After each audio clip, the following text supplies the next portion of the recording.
ठीक है ना। देखो आप लोगों ने ये मेरे को कुछ क्वेश्चन शेयर किए थे, देख लेते हैं, इनको डिस्कस कर लेते हैं अपन ना। ये पहला क्वेश्चन तो पेडिग्री का है ना। तो ये दे रखा था कि consider the following pedigree of a rare autosomal recessive. तो ठीक है, ऑटोसोमल रिसेसिव रहेगी। Assume the trait is due to a single gene, तो एक ही जीन रिस्पॉन्सिबल है। एक बार अपन को जो भी क्वेश्चन बताता है ना उसको एक बार देखना जरूर चाहिए। And shows complete penetrance. ठीक है, कंप्लीट पेनिट्रेंस भी आपको ध्यान रखना है कि ये रहेगा। That there are no new mutation in the pedigree, और कोई नया म्यूटेशन है नहीं। तो जो पहले से प्रेजेंट है पेरेंट्स में बस वही रहेंगे, और कोई नया म्यूटेशन आपको काउंट नहीं करना है। ठीक है, ध्यान रख लेंगे। And that individuals carrying marrying into the pedigree are not carriers. तो इसका मतलब ये हुआ कि जो शादी कर रहे हैं मैरिंग इनटू द पेडिग्री, तो इसका मतलब हो गया आउटर्स, जो आउटसाइड से आने वाले हैं, नॉट कैरियर्स। ठीक है ना, ये चीज इंपॉर्टेंट हो गई कि अब आप आउटर्स को कैरियर नहीं ले सकते, नॉट कैरियर, यानी कि आप उनको कंप्लीट हेल्दी मान के ही, डिफेक्टिव एलील उनमें है ही नहीं ऐसा लेके आपको काम करना पड़ेगा जो भी आप आउटर लेंगे। अच्छा ठीक है, अनलेस, जब तक कि there is evidence from the pedigree to contrary, यानी कि ये पूरी लाइन आपको ये कह रही है कि जब तक आपको पेडिग्री के अकॉर्डिंग जरूरत ना लगे तब तक आप इनको कैरियर नहीं लेंगे। यानी कि पेडिग्री को जस्टिफाई करने के लिए अगर आपको जरूरी है, निसेसरी है, तो ही आप इनको कैरियर लेंगे, अदरवाइज कैरियर नहीं लेंगे। तो ज्यादा कुछ नहीं है। ऑटोसोमल रिसेसिव के अकॉर्डिंग देखोगे एक ही जीन लेके अपन नॉर्मली काम करते हैं। जब तक हमें कहा नहीं जाता है हम जो कंप्लीट पेनिट्रेंस है वैसे ही करते हैं हम। इसको तो कहा जाए या आपको लगाना पड़े तभी हम कंसिडर करते हैं ना। और नया म्यूटेशन कोई हम ऐसे भी काम नहीं करते हैं, तो जो नॉर्मल हमारा काम होता है वही है सिंपली। और हम नॉर्मली आउटर्स को हेल्दी लेते हैं, कैरियर लेते नहीं है। तो ये सारी बातें वही हैं जो जनरल है, ये अलग से कुछ नहीं बोला आपको। नॉर्मली जब सामान्य रूप से कोई पेडिग्री का क्वेश्चन आपको करना हो तो बिल्कुल आपको ऐसे ही काम करना होता है, तो ऐसा कोई इश्यू नहीं है। चलो हम देखते हैं क्वेश्चन को। ये कह रहा है कि if individual C and D have a child, तो सी एंड डी यहाँ पे आ गए।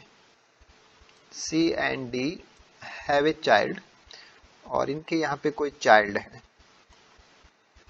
ठीक है, what is the probability that the child have the disease, तो इसके डिजीज होने की प्रोबेबिलिटी क्या है वो आपको बतानी है।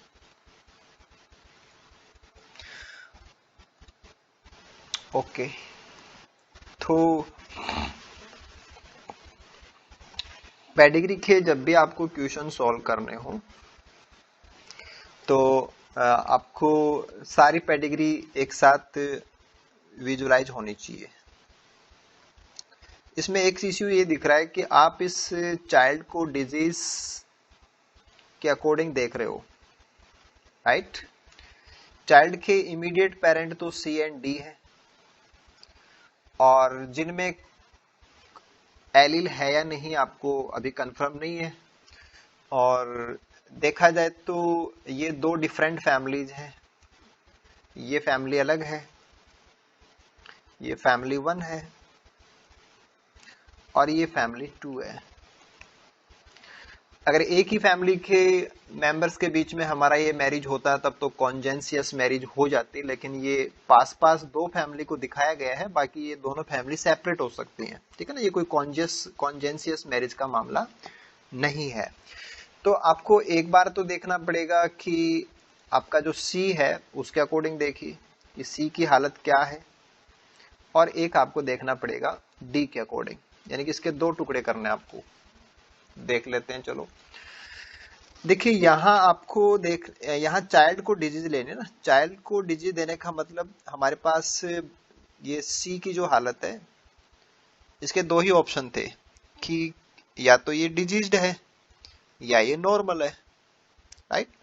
तो डिजीज तो ये है नहीं, क्योंकि आपको खाली बॉक्स दिख रहा है ना, तो डिजीज तो ये है नहीं। ऐसे ही सिमिलरली आप डी को देखो, तो डिजीज तो इसको भी नहीं है, डिजीज तो ये भी नहीं है, ये भी नॉर्मल है, राइट। अब नॉर्मल का मतलब, आप बच्चे को अगर डिजीज देना चाहते हो तो नॉर्मल का मतलब यहाँ पे होगा कि ये कैरियर हो सकता है, और कैरियर होना जरूरी है। इसका कैरियर होना जरूरी इसलिए कह रहे हो क्योंकि विदाउट कैरियर हम इस बच्चे को डिजीज की संभावना निकाल ही नहीं सकते, क्योंकि डिजीज कब होगी, जब इसकी हालत क्या होगी, स्मॉल ए, और इसमें दोनों स्मॉल ए तो है नहीं, तो एक स्मॉल ए इसमें होना बहुत जरूरी है। ऐसे ही डी के अंदर भी एक स्मॉल ए होना बहुत जरूरी है। अब ये कंफर्म तो है नहीं हमें कि भाई ये 100% ऐसा ही है, ऐसा तो है ही नहीं ना, ये तो कंफर्म ही नहीं है। ऐसे ही ना आपको इसका कंफर्म है, राइट। तो कंफर्म तो कुछ भी नहीं है।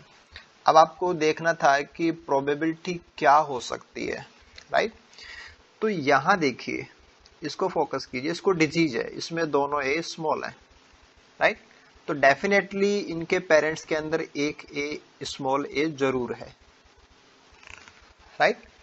और देन आफ्टर यहां जो ये इसकी जो सिस्टर है, इसको आपको क्या लेना पड़ेगा, ये सोचिए, क्या लोगे इसको,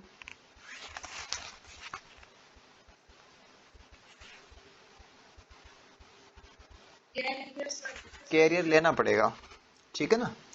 इसको आपको कैरियर लेना पड़ेगा, ठीक है। आप ये इसकी फैमिली में आउटर है, और ये कह रहा था कि जरूरी है तो कैरियर ले लेना वरना मत लेना। तो क्या जरूरी है क्या,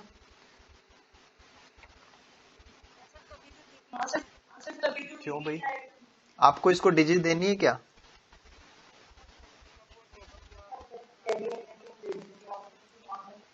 आप बात को ऐसे समझो कि आपको सी कैसा चाहिए, ऐसा चाहिए ना, राइट। आपको ऐसा थोड़ी चाहिए सी, ऐसा होता तो ये दिख ही जाता, इसमें भरा हुआ था ना, नहीं समझ रहे। बात क्या थी, बात ये थी कि यहां आपको एक ही स्मॉल लेना है, स्मॉल ए चाहिए, तो एक स्मॉल ए तो हम इसी से ले लेंगे। इसका स्मॉल ए क्या इसमें आ सकता है क्या, और इसके अंदर हम एक भी स्मॉल ए ना लें, ऐसा आपको कहा भी गया था कि आप आउटर को कैरियर मत लेना, कहा था ना इसने। तो आप इसको स्मॉल ए कैपिटल ए ले लीजिए, आपका पेडिग्री का इश्यू तो सोल्व हो ही जाएगा, या नहीं हो रहा। मैं दूसरे पेन से लिखता हूं। आपने इसको ले लिया कैपिटल ए, ठीक है। इसको आपने ले लिया कैपिटल ए स्मॉल ए, ठीक है। अब आप बाकी कुछ छोड़ो, आप केवल सी को देखो। तो ये क्या हो गया, आपने कहा एक है कैपिटल ए, दूसरा है कैपिटल ए स्मॉल ए। हम इनके बच्चे को चाहते हैं कि उसमें एक स्मॉल ए तो आ ही जाए, तो इधर से तो एक कैपिटल ए ही आएगा ना इसके पास, तो इसकी संभावना तो कितनी है, एक। और इधर से स्मॉल ए आने की संभावना कितनी थी, कि ये भी आ सकता था और ये भी आ सकता था, आधी है ना इसकी। तो दिस इज 1/2, मल्टीप्लाई कर दीजिए 1/2। तो इसके कैरियर होने की प्रोबेबिलिटी कितनी है, सी के कैरियर होने की प्रोबेबिलिटी आपके पास आ गई 1/2। क्लियर हो गया इतना। अब दूसरी साइड में देख लो, यहां पे दोनों ए स्मॉल हैं, राइट। इसके पास एक स्मॉल ए आ सकती है, राइट। इसको आप कैपिटल ए ले सकते हैं, कोई दिक्कत नहीं है। इसमें एक स्मॉल ए होने पे आपको ये आउटर हो गया। अब तो क्या इसको आप दोनों कैपिटल ए ले सकते हैं, अभी आपने क्या उसका उल्टा ही तो ले सकते हो। तो ऐसा करके आप क्या इसके अंदर हेटेरोजाइगस कंडीशन ला सकते हो, ला सकते हैं। तो डी की हालत कितनी आएगी, सेम 1/2। अब आप देख लीजिए, आपको क्या देखना था कि सी भी कैरियर है। ठीक है, चलो वैसे बना देते हैं, ये सी है, ये भी कैरियर है, और जो डी है ये भी कैरियर है, क्योंकि बिना कैरियर तो आप डिजीज नीचे बच्चे में नहीं ला सकते ना, तो कैरियर ले लिया। इसकी प्रोबेबिलिटी कितनी है 1/2, और इसकी भी कितनी है 1/2। आपको यहाँ पे भी कैपिटल ए स्मॉल ए है, यहाँ पर भी कैपिटल ए स्मॉल ए है, हम इनके बच्चे में दोनों स्मॉल ए एक साथ चाहते हैं, तो प्रोबेबिलिटी कितनी है पहले से हाफ, तो ये कितना हो जाएगा हाफ का भी हाफ, तो 1/4 तो प्रोबेबिलिटी इसकी हो गई, राइट। और ऐसे आप इसकी देखिए कितनी हो जाएगी 1/2। ये 100% होता तब तो आधी हो जाती है, लेकिन 100% थोड़ी है, 50% चांस है ना इसके। This is similarly 1/4। अब आप दोनों को मल्टीप्लाई कर दीजिए कि इधर इस ए की प्रोबेबिलिटी है 1/4 और दूसरी वाली ए की कितनी है 1/4, तो दिस विल बी 1/16। क्या इसमें कोई ऑप्शन है ऐसा? आपने कितना निकाला था? मुझे तो ये देख के समझ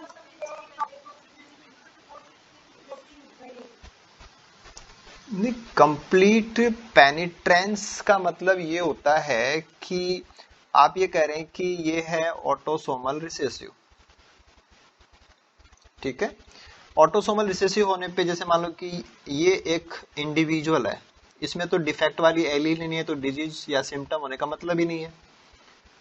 ये होते हैं हेट्रोजाइगस, और अगर ये रिसेसिव है तो इसमें डिजीज या सिम्टम होने के मतलब ही नहीं है। डिजीज का सिम्टम किस में आएगा, इसमें आएगा। और कंप्लीट पेनिट्रेशन तो आपको ये कहता है कि अगर दोनों कैपिटल ए किसी में है तो उसमें करैक्टर जरूर आएगा, 100% करैक्टर आएगा, यानी कि एलील है तो वो दिखेगा। इसका मतलब होता है कंप्लीट पेनिट्रेंस, कि ऐसा नहीं कि कोई इंडिविजुअल ऐसा हो भी गया और उसको डिजीज ना, वो दिखने में नॉर्मल है। अगर अंदर एलील हो और वो दिखने में नॉर्मल दिखे तो आप कहते हैं कि भाई पेनिट्रेंट ही नहीं हुआ, तो हम कहते हैं कि इनकम्प्लीट पेनिट्रेंस का मामला है, तो वो तो हमें लगाना ही नहीं ना, राइट। जस्टिफाई कैसे करना था कि आप ये भी ध्यान रखें कि आउटर को जरूरी ना हो तो कैरियर नहीं लेंगे, तो आपका काम हो रहा था, आपका काम यहां भी हो रहा है, राइट। और आप इसको अगर ऐसा ले लें और यहां अगर आप दोनों कैपिटल ए ले लेते तो किसी हाल में डिजीज आ ही नहीं सकती। तो डिजीज होने की प्रोबेबिलिटी पूछ रहा है आपसे, तो डिजीज होने की प्रोबेबिलिटी आप बाहर वालों को ऐसा ही लें और ऐसा लेके आप काम कर भी सकते हैं। यहाँ वालों को आप हेट्रो लेंगे तभी आप यहाँ पे एक स्मॉल ए पहुंचा पाएंगे, और उसकी प्रोबेबिलिटी क्या है, उसकी प्रोबेबिलिटी आप इस प्रकार से निकाल सकते हैं कि कैरियर होने की संभावना ही बेचारे की 1/2 है, और इसके भी कैरियर होने की संभावना 100% तो है ही नहीं, 1/2 है ना।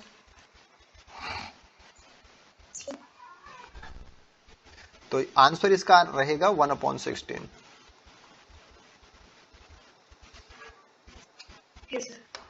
क्योंकि ये जो आपका आंसर था, अगर आप ये कहते कि आप यहाँ इनको अगर जो आउटर्स हैं इनको भी आप अगर ऐसा लेते, ठीक है ना, जैसे अभी तो आपने क्रॉस कराया कि एक तो ऐसा है दूसरा ऐसा है, तो कैरियर होने की संभावना कितनी है निकालो चेकर बोर्ड से, कि एक साइड में नहीं 2/3 क्यों आएगा, एक साइड में कैपिटल ए स्मॉल ए और दूसरी साइड में दोनों कैपिटल ए आएंगे ना, तो ये क्या है capital A capital A capital A small A capital A capital A capital A small A, तो आधे ही तो बनेंगे हेट्रोजाइगस, क्योंकि यहाँ पे स्मॉल ए आ ही नहीं सकता किसी भी हाल में, क्योंकि दूसरी साइड में दोनों कैपिटल ए है ना। और फिर आपको कहा था कि आपको जरूरत ना पड़े तो आप ना लीजिए कैरियर, तो बिना कैरियर लिए हम यहाँ पे बना सकते थे ना, हमने बनाया, तो उसकी प्रोबेबिलिटी हमारे पास कितनी आई, आधी आई 1/2। तो ये जो आपको इंडिविजुअल सी दिख रहा है, ये सी नॉर्मल भी हो सकता है और ये कैरियर भी हो सकता है, राइट। ऐसे डी है वो भी नॉर्मल हो सकता है, कैरियर भी हो सकता है। तो हमारे काम का नॉर्मल तो है ही नहीं, हमारे काम का क्या है, कैरियर है।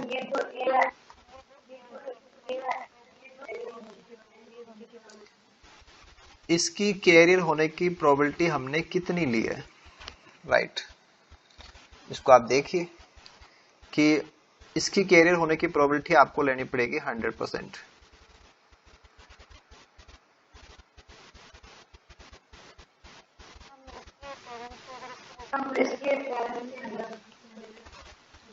वन सेकेंड, आप ये कह रहे हैं कि ये पेडिग्री इस प्रकार से थी और यहाँ इनके पास ये है और दूसरी ऐसी है, इसको डिजीज है, राइट। वन सेकेंड, आप इसकी कैरियर होने की प्रोबेबिलिटी,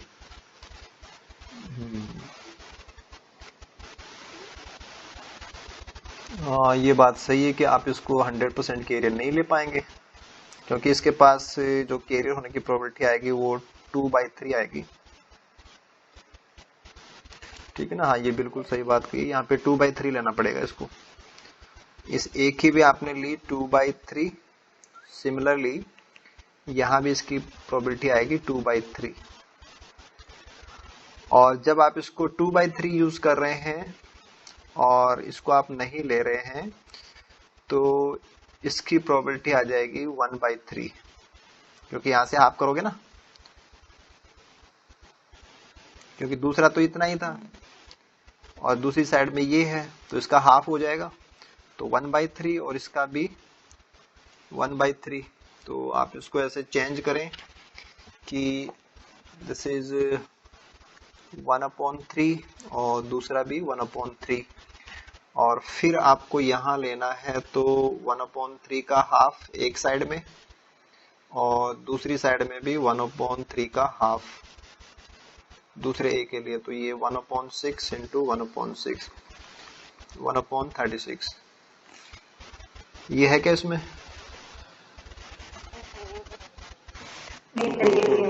एक सेकंड, क्योंकि इस पेडिग्री को आप देखें तो एक चीज, पहली चीज कंफर्म कीजिए, पहली चीज इससे कंफर्म कीजिए, इससे ये चीज कंफर्म हो गया कि ये दोनों कैरियर ही हैं, कंफर्म। एक सेकंड, स्टार्टिंग वालों को देखिए, ये स्टार्टिंग वाले ये दोनों कैरियर हैं, क्योंकि वरना इनका ये प्रोजेनी मेंबर कैसे आता, ये कैसे,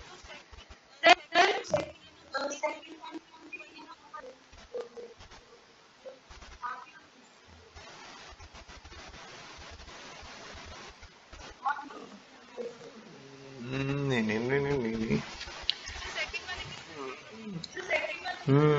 हम्म, हाँ क्योंकि वो बिल्कुल एक जैसी फैमिली है नहीं, ये भी सही बात है, हाँ यहाँ भी इश्यू है, क्योंकि यहाँ पे तो इनको आपको 100% कैरियर लेना पड़ेगा, राइट, क्योंकि वरना, और इसमें दोनों ए स्मॉल हैं और यहाँ डिजीज किसी को नहीं है, तो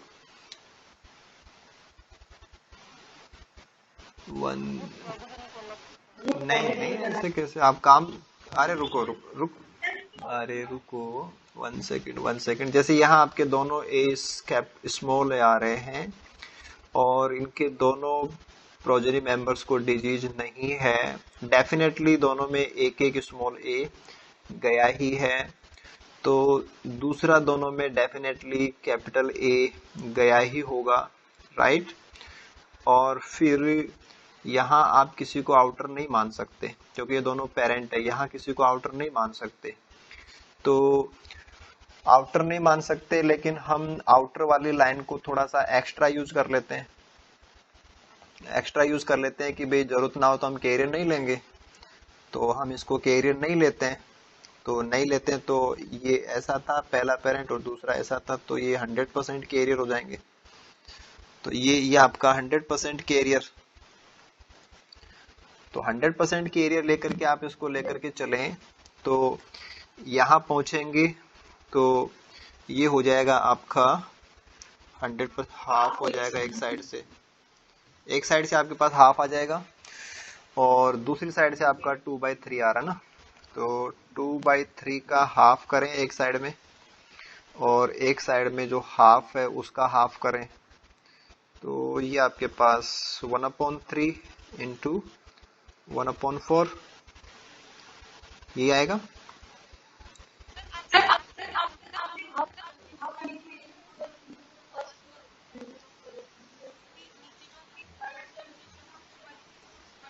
one by three one by three one by three one by three ठीक है ठीक है ठीक है। ये क्योंकि ये हम यहाँ चले गए थे ना, तो ये थी आपकी 1/3 सी की, तो और डी की आप लेकर के आ रहे थे क्योंकि यहाँ पे 100% है और 100% कैरियर होने पे तो एक मेंबर आपका ऐसा आ चुका 100%, दूसरे को आप ऐसा ही लेंगे तो इसके कैरियर होने की संभावना फिर हाफ हाफ हो जाएगी, राइट। तो ये हाफ है तो इसका भी हाफ कर दें और इसका भी हाफ कर दें, तो 1/6 और 1/4 1/24 आ तो गया।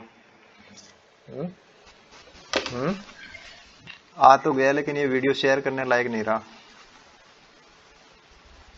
ये पर्सनल हो गया अभी ये।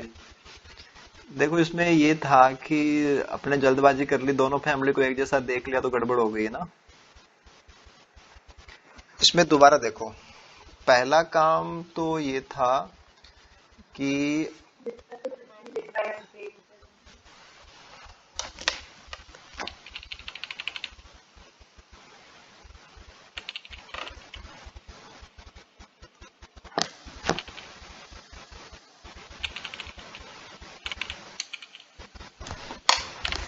1 सेकंड जरा कुछ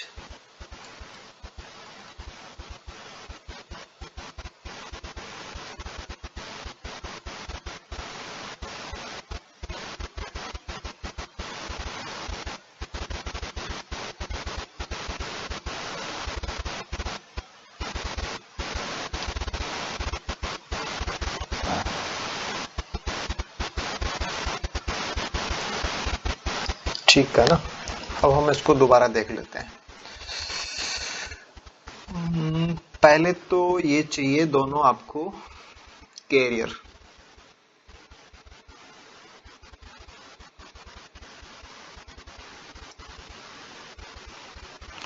अदरवाइज हम इनके चाइल्ड को डिजीज नहीं दे सकते ना। तो पहला काम तो इनका करना था और इनके कैरियर होने की प्रोबेबिलिटी निकालने के लिए आपको बैक जाना है। इस फैमिली को देखने पे तो ये कंफर्म हो गया था कि ये दोनों ऐसे ही हैं, राइट।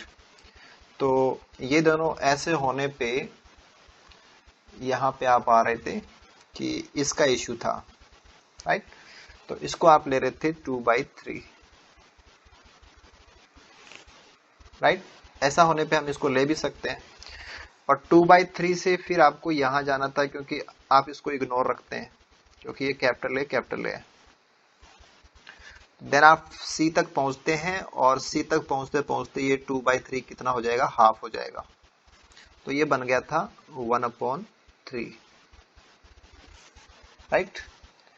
दूसरी साइड में आप जा रहे थे तो यहाँ ये कंफर्म दोनों स्मॉल ए है और यहाँ इसको डिजीज नहीं है तो डेफिनेटली ये भी ऐसा ही है और ये 100% ही कैरियर है।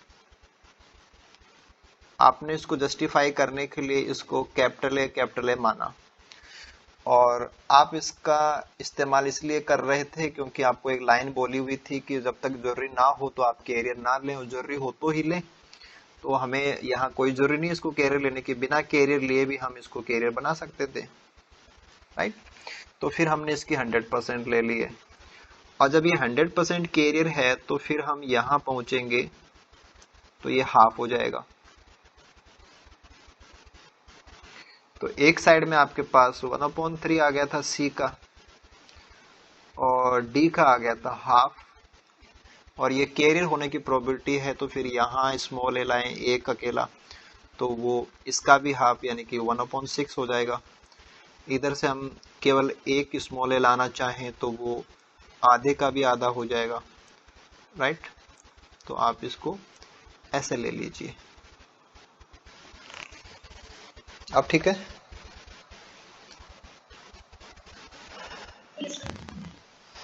ठीक है, यानी कि अगर कहीं भी थोड़ा सा भी गलती करते हैं तो कहीं भी जा सकते हैं ना। ओके, आई थिंक अब इसमें कई सारे एंगल हो गए, काम आ गए ना, तो दिक्कत नहीं आएगी शायद। ठीक है, ठीक है, ठीक है, ठीक है। ये क्वेश्चन कहाँ से ले आए भैया आप ऐसा? अच्छा, कैसी सर की बुक में है, ठीक है। कैलाश चौधरी मत बोला करो कि वो कैसी सर है। नहीं, सॉरी की जरूरत नहीं है। मतलब वो बहुत टैलेंटेड इंसान है, हमें अच्छे इंसान की प्रशंसा करनी चाहिए, ठीक है। उनसे सीखने को मिलता है। तो वो मेहनत कर रहे हैं ना, इसलिए आगे हैं भाई। अपन मेहनत करेंगे अपन भी अच्छा करेंगे। देखो इसमें ये देखिए, the Lotka Volterra predator equation can be represented as follows. हमने कोई इक्वेशन नहीं समझी थी, हमने डायरेक्ट काम किया था ना, तो हमें इसलिए दिक्कत थी। तो एक तो आपको ये दे रखा है the Lotka Volterra prey equation, क्योंकि यहाँ पे जैसे दो स्पीसीज होती हैं, स्पीसीज इंटरेक्शन का मामला होता है, और एक मान लो कि आपने प्रे ले लिया तो दूसरी स्पीसीज प्रीडेटर हो जाएगी, ठीक है। तो ये इक्वेशन दे रखी है प्रे के लिए, और dn/dt का मतलब होता है चेंज इन पॉपुलेशन, नंबर में चेंज। और वो भी कब, जब लॉजिस्टिक ग्रोथ होती है, और नेचर में जो पॉपुलेशन है वो अपर लिमिट के साथ में ग्रो करती है, तो लॉजिस्टिक ही रहेगा, तो ज्यादा सोचना नहीं है। तो dn/dt चेंज को बताएगा आपको, राइट। चेंज ऑर्गेनिज्म तो इतना ही चाहता है कि उसकी जो रेट होती है और पहले से जो नंबर है, इट इज अबाउट एक्सपोनेंशियल। ये फैक्टर एक्सपोनेंशियल का होता है, लेकिन एक्सपोनेंशियल में दे नहीं पाता, उसमें से कुछ कमी हो जाती है, राइट। तो माइनस लिखा हुआ है, और माइनस क्या है, APN। और ये चीजें क्या है वो हम नीचे देख रहे हैं। ऐसे ही प्रेडेटर इक्वेशन दे रखी है आपको कि प्रे के लिए तो आप इसको यूज करें, और प्रेडेटर के लिए आप इसके अकॉर्डिंग यूज करेंगे। यहाँ पे दे रखा है dp/dt, यानी कि ये भी पॉपुलेशन में आने वाला चेंज है, लेकिन ये प्रेडेटर की पॉपुलेशन में चेंज है, और इसको आप प्रे की पॉपुलेशन में चेंज लेंगे ऐसे, राइट। और यहाँ पे जो हमें इसको इक्वलाइज करके बताया है कि आप इस चेंज को किसके बराबर लेंगे। हमारी क्लास में और कौन आना चाह रहा है? मोनिका चौधरी, हेलो, ठीक है ना। देखिए यहाँ पे आपको दे रखा है FA, ठीक है, ये सब क्या है वो देख लेंगे अपन, और PN। तो P फॉर प्रेडेटर है, N फॉर प्रे है, राइट। और उसमें से कुछ माइनस किया हुआ है, और दिस इज QP। तो यहाँ पे दो वर्ड बार बार यूज हो रहे हैं, एक तो N और एक P। N का मतलब तो आप लेंगे प्रे के लिए, और P आप डायरेक्ट लेंगे प्रीडेटर के लिए। तो थोड़ा सा कंफ्यूजन तो इनका आप पहले ही क्लियर कर दो कि ये वर्ड हमारे या ये सिंबल कैसे यूज होने हैं, ठीक है। अभी आपको आगे बता रहे हैं कि the model has two component, एक है P, और P क्या है, the number of present in a predator, the numbers present in a predator population, यानी कि प्रेडेटर की पॉपुलेशन है, ठीक है, जो एक कंज्यूमर है। तो P फॉर प्रेडेटर हो गया, इनकी पॉपुलेशन को बता रहा है कि नंबर है ये, ठीक है।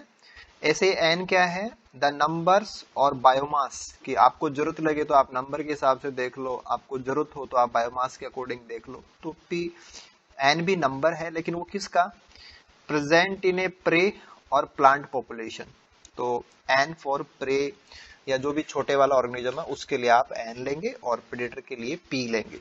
ये बात तो एन और पी की होगी, इनमें तो कुछ मतलब नहीं है, ये हमें ऐसे अप्लाई करना था, इतनी सी बात थी। ठीक, आगे चलते हैं। वेर आर क्या है? आर हम जानते हैं इंट्रिंसिक रेट ऑफ ग्रोथ होती है, is the intrinsic rate of growth for prey. तो आर प्रे के लिए है कि प्रे की पॉपुलेशन बढ़ने की जो रफ्तार है वो are, per capita growth rate है उसकी आर। और यहाँ पे ए क्या है? ए जो यहाँ पे ए दे रखा था, दिस वन ए, ये ए आपको बता रखा है is a attack rate by predator, कि ए फॉर अटैक रेट। देखो ऐसा था कि प्रे जो है वो अपना नंबर बढ़ाना चाहता है, कैसे बढ़ाएगा? आपने कहा कि आर और एन से मल्टीप्लाई कर लीजिए। ये फैक्टर एक्सपोनेंशियल का होता है, लेकिन नंबर किसी भी स्पीसीज को ऐसे थोड़ी नेचर में बढ़ने को मिल जाता है, नहीं मिलता, तो उसके साथ प्रॉब्लम जुड़ी हुई होती है। तो वो प्रॉब्लम क्या है? अटैक, कि प्रे के ऊपर प्रीडेटर अटैक करता है। ज्यादा परेशान होना ही नहीं था, आपको लैंग्वेज को बराबर चलाना था ना। प्रेडेटर इस पे अटैक करता है और अटैक की जो रेट है, अटैक की रेट को ये बोल रहा है ए, राइट। और फिर ये था पी एन, तो ए के साथ में जो पी एन जोड़ा हुआ था, यानी कि प्रेडेटर प्रे के ऊपर कितना अटैक करता है उसकी रेट है ये। तो पी एन फॉर प्रे और प्रेडेटर का ग्रुप है कि इंटरेक्शन के बीच में हो रही है, और इंटरेक्शन एक अटैक है, अटैक की जो स्पीड है वो ए है, राइट। तो जितना ज्यादा स्पीड होगा उतना ही ज्यादा इसमें से माइनस हो जाएगा। अगर इंटरेक्शन कम है, अटैक कम है, तो आर एन की वैल्यू ज्यादा बड़ी हो जाएगी, तो प्रे ज्यादा तेजी से बढ़ेगा, और अटैक बढ़ जाएंगे तो प्रे उतना ज्यादा नहीं बढ़ पाएगा। तो ऐसे इसको जस्टिफाई कर लीजिए आप दिमाग के अंदर कि ये कुछ ऐसी बातें थी। आगे चलिए, फिर कह रहा है कि द क्यू, क्यू देखो यहां पे आया था, क्यू क्या है? Is the predator mortality. तो क्यू है प्रीडेटर की mortality, per capita death rate होती है ये ना, per capita death rate. Okay, तो इससे हमारा जो प्रेडेटर का नंबर है वो कम हो जाएगा। तो Q जितना ज्यादा, देखो इसके साथ में P जुड़ा हुआ है, यानी कि प्रेडेटर कितने हैं, ये तो नंबर है प्रेडेटर का, और ये उसकी डेथ रेट है। तो डेथ रेट तो एक कांस्टेंट फीचर होता है, जैसे बर्थ रेट एक कांस्टेंट फीचर है, वैसे डेथ रेट भी एक कांस्टेंट फीचर होता है। बी भी एक कांस्टेंट होता है, डी भी एक कांस्टेंट होता है, तो इनका अंतर आर होता है, वो भी एक कांस्टेंट होता है। और फिर नंबर अगर कम है तो ग्रोथ भी कम होती है, नंबर अगर बड़ा है तो ग्रोथ भी बड़ी होती है। वैसे अगर आप बर्थ रेट के साथ में जोड़ें कि भाई पहले से पॉपुलेशन में खूब सारे हैं तो आउटपुट बढ़ जाएगा, और पॉपुलेशन कम है तो आउटपुट कम हो जाता है। ऐसे अगर डेथ रेट जो भी हो उसके साथ में अगर छोटे से एन है तो वैल्यू उसके अकॉर्डिंग आएगी कि डेथ रेट जो भी होगी, जैसे मान लो कि यहाँ पे 0.1 की डेथ रेट है और पॉपुलेशन में 100 ही लोग हैं, तो इसका मतलब क्या हुआ कि 10 लोगों की डेथ होगी। अगर रेट वही है और 200 इंडिविजुअल हैं तो डेथ 20 की हो जाएगी, राइट। तो कितने प्रेडेटर कम हो जाएंगे, डेथ रेट का मतलब क्या है, कितने प्रेडेटर कम हो जाएंगे, ये डिपेंड करता है कि आपने नंबर कितना बढ़ा लिया है। और ये आपको इसी प्रकार से बताया गया था कि आप Q को P के साथ में मल्टीप्लाई कर रहे हैं, तो ये हटने की रफ्तार है, और ये कितने में से हटेंगे वो नंबर प्रेजेंट था, तो जितने ज्यादा होंगे उतने ज्यादा हटेंगे। हटेंगे वो चीज यहाँ पे माइनस में दिखा रखी है, राइट। तो ये था change in the number of predator. तो अगर डेथ जितनी बढ़ती चली जाएगी ये नंबर उतना कम होता चला जाएगा, और पहले से नंबर अगर छोटा हो तो डेथ भी कम होगी, ये पैरामीटर छोटा हो जाएगा, तो जो चेंज है वो इतना डाउन नहीं जाएगा, यानी कि उसमें कुछ ना कुछ प्लस में आ सकता है, राइट। इसके बाद में एक चीज और आपको देखनी थी कि आप ये सब समझ गए कि ये प्रेडेटर के लिए था, ये प्रे के लिए था, ये अटैक के लिए था, ये डेथ रेट के लिए था, ये सब हो गया। एफ यहाँ पे बचा हुआ है। एफ का मतलब क्या लेना था? F is the predator efficiency, कि प्रीडेटर की एफिशिएंसी कितनी है, प्रीडेटर की एफिशिएंसी कितनी है उसको ये बता रहा है एफ से। तो प्रीडेटर कितने हैं वो पी, हट कितने रहे हैं वो क्यू, जो हटने हैं वो हट जाएंगे। उसके बाद में बचे हुए कितने हैं वो इंटरेक्शन, अटैक वाला पार्ट, और अटैक की एफिशिएंसी क्या है, कि वो अटैक तो करते हैं लेकिन एफिशिएंसी क्या है, वो सारा पार्ट आपको यहाँ पे दिखाया हुआ है। तो अब आपके दिमाग में कुछ पिक्चर बननी चाहिए कि एक ऐसा आप इसका निष्कर्ष निकालने की कोशिश करें कि हमारे पास जो प्रे है, प्रे के नंबर को प्रभावित करने के लिए ये था APN, बाकी सब तो उसके पास कांस्टेंट है APN, और ए को आपने लिया था attack rate, A for attack rate. तो अगर उसके ऊपर अटैक ज्यादा होंगे तो नंबर कम रह जाएगा, अटैक अगर कम होंगे तो नंबर उसका बड़ा हो जाएगा, राइट। ऐसे आपने प्रेडेटर के लिए लिया। तो प्रेडेटर का नंबर बढ़ाने के लिए क्या चीजें प्लस में काम कर रही हैं? एफ प्लस में काम कर रहा है, क्योंकि इसकी एफिशिएंसी जितनी ज्यादा होगी उतना ज्यादा ये शिकार करेगा, जितना ज्यादा शिकार करेगा उतना ज्यादा डीपी ओवर डीटी, क्योंकि हम नॉर्मली डीएन ओवर डीटी लेते हैं ना। तो यहाँ पे प्रे और प्रेडेटर को डिफरेंशिएट करने के लिए प्रेडेटर वाले नंबर को इसने पी से डिनोट कर दिया, तो डीपी एंड डीटी हम जो नॉर्मल डीएन डीटी लेते हैं उसके जैसा ही है, राइट। तो नंबर प्रेडेटर का कब बढ़ेगा? जब उसकी एफिशिएंसी बड़ी होगी, राइट। और एफिशिएंसी से क्या होता है, वो उसको अटैक भी तो करना चाहिए, अटैक के चांसेस या इंटरेक्शन के चांसेस, एफिशिएंट तो बहुत है लेकिन सामने प्रे आता ही नहीं, तो फिर अटैक से क्या फायदा, कोई फायदा नहीं हो सकता ना। तो अटैक की एफिशिएंसी क्या है? एफ, और वो अटैक की रेट क्या है? वो ए, और फिर उसके साथ में ये पी एन और एन जुड़े हुए हैं कि वो हैं कितने, राइट। कितने प्रे हैं, कितने प्रेडेटर हैं, और कितनी अटैक की रफ्तार है, कितनी अटैक की एफिशिएंसी है। तो ये सारी चीजें बढ़ाती हैं, ऐसे समझें। जितने ज्यादा प्रे होंगे, जितने ज्यादा प्रेडेटर होंगे, उतनी ज्यादा अटैक होंगे, और अटैक अगर एफिशिएंट है तो उतना ज्यादा फायदा होगा, ये उतना ज्यादा बड़ा हो जाएगा नंबर। इसमें एक ही चीज माइनस कर सकती है कि प्रेडेटर को नुकसान एक ही चीज से है कि उसकी डेथ तो नहीं हो रही है कहीं, और डेथ की जो स्पीड है वो आपको बता दिया कि क्यू है। तो स्पीड जो भी है, अगर पहले से पॉपुलेशन काफी बड़ी है तो वो आप उसको मल्टीप्लाई कर देंगे तो ज्यादा डेथ हो जाएगी। यानी कि प्रे को प्रेडेटर कंज्यूम कर सकता है, इसके सामने प्रे आए तो सही, तो बार बार आता है या कम बार आता है, वो है अटैक की रेट, ठीक है। अब सामने आ गया लेकिन क्या इसको कंज्यूम कर ही लेगा, वो है एफ, एफिशिएंट। तो कोई एफिशिएंट भी अच्छा हो, अटैक भी उसके सामने बार बार के ऑप्शन आ रहे हैं, और प्रे का नंबर ज्यादा है, प्रेडेटर का नंबर ज्यादा है, तो नंबर ऑफ अटैक्स कितने ज्यादा हो जाएंगे?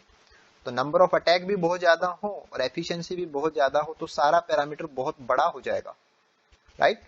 तो प्रेडेटर की पॉपुलेशन बढ़ेगी, लेकिन अगर प्रेडेटर जितने ज्यादा होंगे उतनी ही ज्यादा डेथ भी तो होगी, तो क्यूपी उतना ही इसमें से माइनस भी करेगा।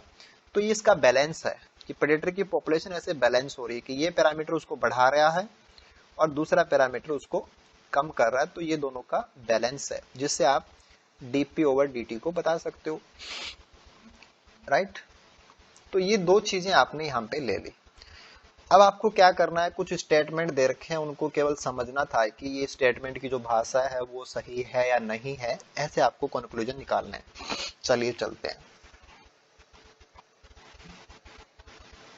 पहला स्टेटमेंट देखिए, prey individuals are removed, prey को कैप्चर कर लिया जाएगा या उसका प्रेडेशन हो जाएगा बाय प्रेडेशन, ठीक है, by predator at a rate that depends on the frequency of predator prey encounter. Yes, कि अगर वो प्रे और प्रेडेटर आमने सामने आते ही नहीं है, उनका एनकाउंटर ही नहीं होता है, तो रिमूव भी नहीं होंगे प्रे। यही तो हम कह रहे थे कि अगर ए ज्यादा होगा, ए फॉर अटैक, एनकाउंटर के लिए आपने क्या लिया था? अटैक लिया था। तो अटैक जितना ज्यादा होगा, कब? जब फ्रीक्वेंसी ऑफ एनकाउंटर ज्यादा हो जाएगा। Encounters will increase with the numbers of predator and the numbers of prey, कि एनकाउंटर उतने ज्यादा हो जाएंगे जितने ज्यादा प्रे और प्रेडेटर होंगे। यस, ये पैरामीटर ये रहा कि this is a P N, कि एनकाउंटर की स्पीड ये है,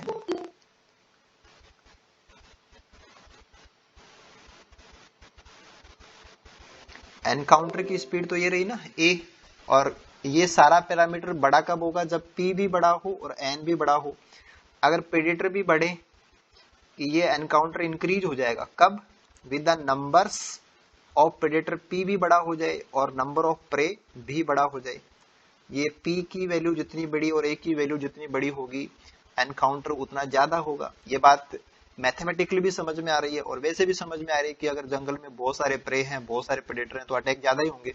अगर थोड़े से प्रे हैं, थोड़े से प्रेडेटर हैं, तो अटैक के चांसेस कम हो जाएंगे, राइट। तो ये चीज वैसे जस्टिफाई है, हम नॉर्मली इसको सोच भी सकते थे, ठीक है। हाउएवर, जबकि द एग्जैक्ट नंबर एनकाउंटर्ड, कि कितने एनकाउंटर्ड हुए, एंड सक्सेसफुली कंज्यूम्ड, कि आमना सामना तो हो गया लेकिन शिकार हुआ कि नहीं हुआ, successfully encountered, will depend on the searching and attacking efficiency of the predator. Yes, आपने कहा था ना कि एफ, तो अटैकिंग सर्चिंग एफिशिएंसी, ये एफ की तो बात कर रहा है। तो ये अच्छी बात थी कि प्रे को हटाया जा सकता है, प्रेडेटर ये काम कर सकता है, उसके लिए आमना सामना जरूरी है। आमना सामना ज्यादा हो जाएगा अगर ये पी और एन बड़े होंगे, राइट। और आमने सामने से नंबर नहीं हटेगा, वो हाउएवर इस बात पे भी डिपेंड करेगा कि हमारा प्रेडेटर कैपेबल है क्या शिकार करने के लिए। तो this is denoted by F. तो ये सारी बातें हमारी यहाँ पे सही है। यहां तक बात क्लियर है,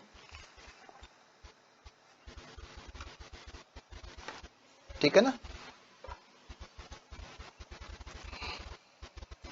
ठीक है, आगे चलते हैं।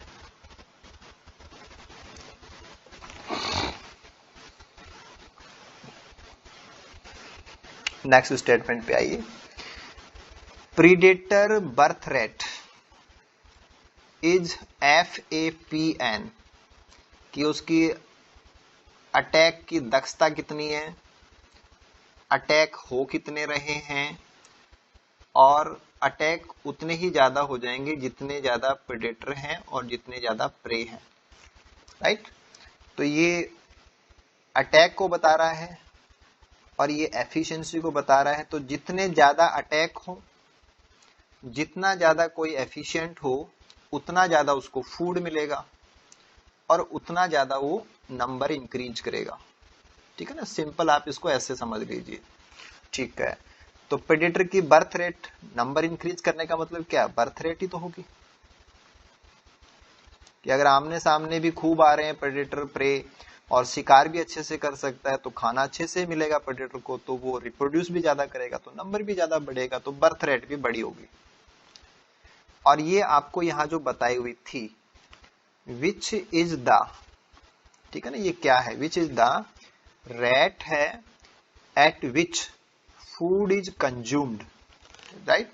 कि ये एफिशिएंसी की बात हो गई, ये फ्रीक्वेंसी की बात होगी कि बार बार अटैक हो रहा है, तो उतना ही ज्यादा फूड उसको कंज्यूम होगा, ये बात सही है। APN, APN ये वाला पैरामीटर, ठीक है ना, ये वाला parameter, and the predators efficiency F, ठीक है, ये सेकंड वाला F, ठीक है, at turning this food into predators offspring. क्या ये बात सही है,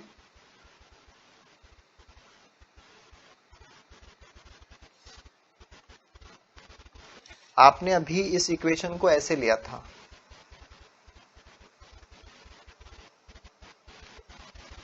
कि दिस इज, दूसरा कलर यूज करते हैं अपन, कि this is dp over dt, right, this is change, ये है डेथ का मैटर, ये है बर्थ का मैटर। तो ऐसा ही तो था कि चेंज कितना आएगा, बर्थ माइनस डेथ। तो ये बातें तो कही गई थी। यहाँ पे आप चेक कीजिए लैंग्वेज को कि बर्थ को आप ऐसे बता रहे हैं और डेथ को आप क्यू पी से बता रहे थे और माइनस का निशान लगा रहे थे आप। तो ये जितना ज्यादा एफिशिएंट था, जितना ज्यादा एनकाउंटर हो रहा था, उतना ज्यादा इसको फूड मिल रहा था, उतनी ज्यादा इसकी बर्थ रेट आ रही थी। तो ये बात पूरी सही हुई ना कि प्रेडेटर की बर्थ रेट ये हो गई, जिसमें आपने ये बताया कि एपीएन और जो एफिशिएंसी है वो टर्निंग करते हैं this food into predators of spring. कि नंबर तभी तो बढ़ता है ना कि कितनी बार शिकार सामने आया, कितनी दक्षता से उसका शिकार किया, ये चीज कन्वर्ट हो जाती है कि कितने प्रोजनी वो बना पा रहा है। क्या ऐसा ही था? यस, ये स्टेटमेंट भी सही है। तो ए वाला स्टेटमेंट भी सही था आपके पास, बी वाला स्टेटमेंट भी सही था। ठीक है, आगे चलिए। सिंस आर, आर का मतलब ये प्रे की बर्थ रेट थी ना, प्रे के लिए लिया था आपने R, intrinsic rate of growth. And ए उसके ऊपर अटैक कितने हो रहे थे उसको आपने ए बोला था, अटैक आर कांस्टेंट।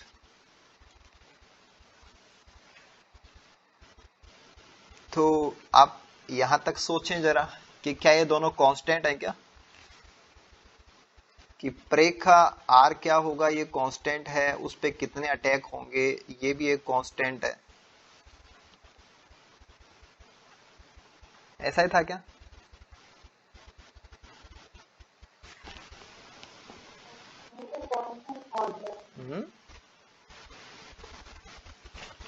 इक्वेशन क्या है? इक्वेशन ये रही, dn over dt is equal to R N minus A P N. तो ये चीज कांस्टेंट है। ये तो किसी भी स्पीसीज की बर्थ रेट क्या होती है, उसकी डेथ रेट क्या होती है, उसका डिफरेंस होता है ना। ये तो एक कांस्टेंट वैल्यू होती है। अब आप एन छोटा यूज करोगे या बड़ा यूज करोगे, उससे फिर आप आउटपुट बता दोगे कि भाई प्रोजेनी कम बन रही है ज्यादा बन रही है। तो डीएनए और डीटी नंबर ऑफ चेंज होता है ना। तो नंबर छोटा बड़ा कब होता है? आर थोड़ी छोटा बड़ा होता है, एन छोटा बड़ा होता है ना, कि फ्लक्चुएट तो एन करता है। कि अगर एन छोटा तो डीएन ओवर डीटी छोटा और एन बड़ा तो डीएन ओवर डीटी बड़ा। आर तो कांस्टेंट लिया था आपने, तो आर तो कांस्टेंट ही है, राइट। ऐसे आप ए को देखो, क्या ए भी कांस्टेंट है?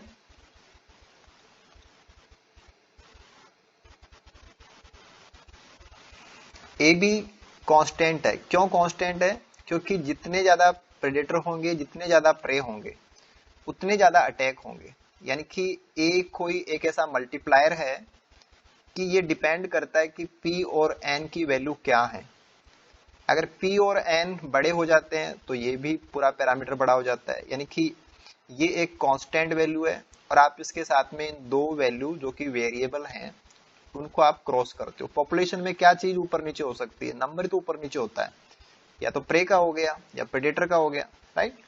तो जब प्रे एंड प्रेडेटर का नंबर फ्लक्चुएट करता है तो फिर आप उसको जो भी वैल्यू होती है उनको यूज करते हो और फिर इसके साथ में उसको मल्टीप्लाई करते हो।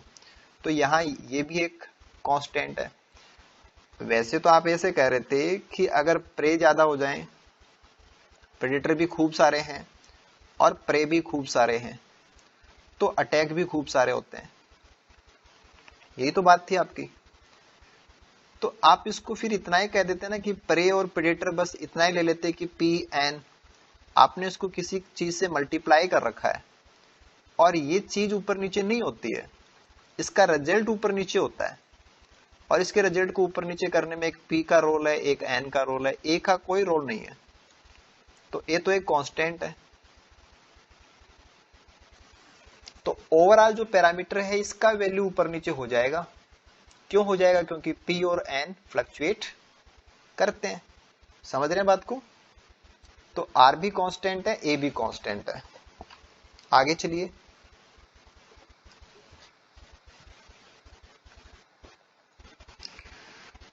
द प्रे जीरो आइसोक्लाइन, प्रे के लिए जीरो आइसोक्लाइन की आपको बात करनी है। जीरो आइसोक्लाइन का मतलब ये होता है कि जहां पे dN/dt की वैल्यू क्या हो जाती है, जीरो। जैसे आप कहें कि किसी पॉपुलेशन में प्रे है, उनकी वैल्यू तो x, और प्रेडेटर हैं उनकी वैल्यू जीरो। अगर ऐसा सीन हुआ कि किसी पॉपुलेशन में प्रे तो है, प्रेडेटर नहीं है, तो कैप्चर तो कोई करेगा ही नहीं, तो प्रे का नंबर इंक्रीज होगा। प्रे का नंबर इंक्रीज होगा। कितना इंक्रीज होगा? आप कहेंगे कि r को n से मल्टीप्लाई कर दो, उतना नंबर इंक्रीज हो जाएगा। अगर आप बाकी सारी चीजों को इग्नोर कर देते हैं तो, वरना तो कैरिंग कैपेसिटी आ जाएगी, फिर आपको लॉजिस्टिक इक्वेशन लगानी पड़ती है। लेकिन अभी मामला केवल स्पीशीज इंटरेक्शन से देखें तो प्रेडेटर तो है ही नहीं ना। प्रेडेटर नहीं है तो प्रे आपका ग्रो करेगा। कितना ग्रो करेगा? उसकी कैपेसिटी r है ना, इंट्रिंसिक रेट की ग्रोथ कैपेसिटी r, तो ये ग्रो करेगा, यानी कि dN/dt आएगा। dN/dt की कोई वैल्यू है, वो जीरो नहीं है। dN/dt जीरो नहीं है, राइट। तो dN/dt जीरो कब होगा? dN/dt तब जीरो होगा कि एक साइड में प्रे है वो नंबर बढ़ाना चाहता है, दूसरी साइड में जो प्रेडेटर है वो इस नंबर को गिराना चाहता है, क्योंकि प्रेडेटर अपना नंबर बढ़ाना चाहता है। तो प्रेडेटर जब अपना नंबर बढ़ाना चाहता है तो उसका नतीजा ये निकलता है कि प्रे का नंबर कम हो जाता है, प्रे का नंबर कम हो जाता है। तो यहां पे देखो प्रे के एफर्ट कि प्रे का जो भी पॉपुलेशन साइज है n, राइट, उसके साथ में उसके जो भी पैरामीटर है वो आप अप्लाई कर दो, और इसके बगल में आप प्रेडेटर का नंबर ले लीजिए p, और उसके जितने भी पैरामीटर हैं वो इस पे अप्लाई कर दो। ठीक है, जो आपको इक्वेशन में देते हैं कि इसके साथ में जो भी काम करते हैं वो सब आप ले लो, इसके साथ में जो भी काम करते हैं उनको ले लो। अब इन दोनों के जो इम्पैक्ट है अगर वो बराबर है, इसका मतलब क्या हो जाएगा कि अब कुछ ऐसा नंबर होगा कि जहां पे हमारा जो प्रे है उसका और नंबर इंक्रीज नहीं हो रहा है, यानी कि dN/dt जीरो आने लग जाए। तो इसमें आपके पास कुछ वैल्यूज आएंगी कि कितने प्रे होने पे कितने प्रेडेटर हो कि अब प्रे में कोई चेंज नहीं आ रहा, ऐसे ही कितने प्रे होने पे कितने प्रेडेटर हो कि अब प्रे में कोई चेंज नहीं आ रहा। आप ये कहें कि जैसे प्रे तो आपके पास 10 ही है और प्रेडेटर आपके पास 2 है, तब जीरो आता है, राइट। सिमिलरली आप कहें कि प्रे हमारे हो गए 18 और प्रेडेटर हमारे पास हो गए 2, तो अब जीरो थोड़ी आएगा, अब तो नंबर प्लस में आएगा ना, राइट। तो यहाँ पे कोई दूसरी वैल्यू होगी, 3 हो सकती है, कुछ और हो सकती है, ऐसे आपके पास सेवरल कॉम्बिनेशन आएंगे इनके। और अब आप इन कॉम्बिनेशन को फिर प्लॉट करते हैं, प्लॉट करते हैं तो आपके पास एक एक्स एक्सिस और एक वाई एक्सिस ये होते हैं। हम एक्स एक्सिस के ऊपर पॉपुलेशन n1 को डिनोट करते हैं, इस पे हम n2 को डिनोट करते हैं, ठीक है। फिर इनके कोफिशिएंट होते हैं, उन कोफिशिएंट को हम अप्लाई करते हैं। फिर हमारे पास एक लाइन आती है जिसको हम क्या बोलते हैं, आइसोक्लाइन, राइट। तो ये आइसोक्लाइन लाइन आपने किसकी बनाई है? प्रे की बनाई है। प्रे की आइसोक्लाइन लाइन का मतलब ये हुआ कि कितने प्रेडेटर होने चाहिए, कितने प्रेडेटर होने चाहिए, कितने प्रेडेटर, जैसे आप इस पॉइंट की बात करें तो इस पॉइंट से ये मतलब निकलता है कि इतने प्रेडेटर हो और इतने प्रे हो तो नेट चेंज जीरो, राइट। दूसरा पॉइंट लीजिए, अगर आपने कहा कि इतने प्रेडेटर हो इतने प्रे हो तो नेट चेंज जीरो। तो ये आपने आइसोक्लाइन लाइन बनाई प्रे के लिए, और वहां पे आपके पास डिफरेंट डिफरेंट कॉम्बिनेशंस हैं जिनको आप यूज करें तो हमारे पास एक स्ट्रेट स्लोप लाइन आती है जिसको हम आइसोक्लाइन लाइन बोलते हैं। तो आइसोक्लाइन लाइन आपको ये समझा रही होती है कि अगर कोई पॉपुलेशन यहाँ पे है तो वो आइसोक्लाइन लाइन पे जाना चाहती है, और ये इस प्रकार से जाना चाहती है। मेन कि अगर यहाँ पे हम बात करें कि प्रेडेटर आपके प्रेडेटर अगर बढ़ाएं हम आइसोक्लाइन से ज्यादा प्रेडेटर का नंबर करें, जितने प्रेडेटर होने चाहिए उससे ज्यादा प्रेडेटर का नंबर करें, तो वो नंबर उनका कम हो जाएगा, राइट। प्रे का नंबर है वो कम हो जाएगा। ऐसे ही इसके किसी भी पॉइंट के ऊपर प्रे की पॉपुलेशन आपको 0 लेनी होती है, ठीक है। ये आपको कह रहा था कि आप ऐसी लाइन सोच लीजिए, is a line for which, जिसके लिए पी का मतलब predator itself is a constant, कि जो प्रे का जो भी होगा, कि आप कहीं भी किसी भी पॉइंट पे जाएं तो वहां पे एक फिक्स नंबर आएगा प्रेडेटर का, राइट। तो वो एक कांस्टेंट होगा।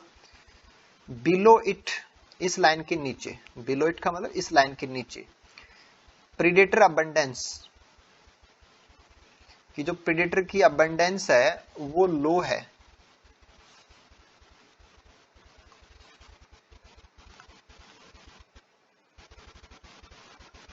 प्रेडेटर का नंबर इससे लो ही रहेगा, और प्रे इंक्रीजेस, और प्रे है वो इंक्रीज होकर के अपने 0 पे पहुंचेंगे।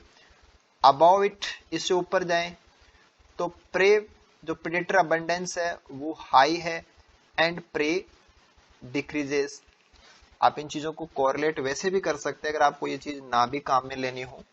जब आप कह रहे हैं कि प्रेडेटर अबंडेंस लो, प्रेडेटर की अबंडेंस आपने कही लो, ठीक है, लैंग्वेज को चलिए, is low, and the prey increases, तो इसका मतलब तो ये निकल देगा ना कि प्रे को फायदा होगा, तो प्रे इंक्रीजेस। और फिर इसका रिवर्स बोल रहे हैं कि predator abundance is high, predator abundance को आपने कर दिया हाई, तो ज्यादा प्रेडेटर होंगे तो कैप्चर ज्यादा हो जाएगा, कैप्चर ज्यादा हो जाएगा तो प्रे डिक्रीज होंगे, तो प्रे डिक्रीज होंगे। तो ये स्टेटमेंट भी सही है।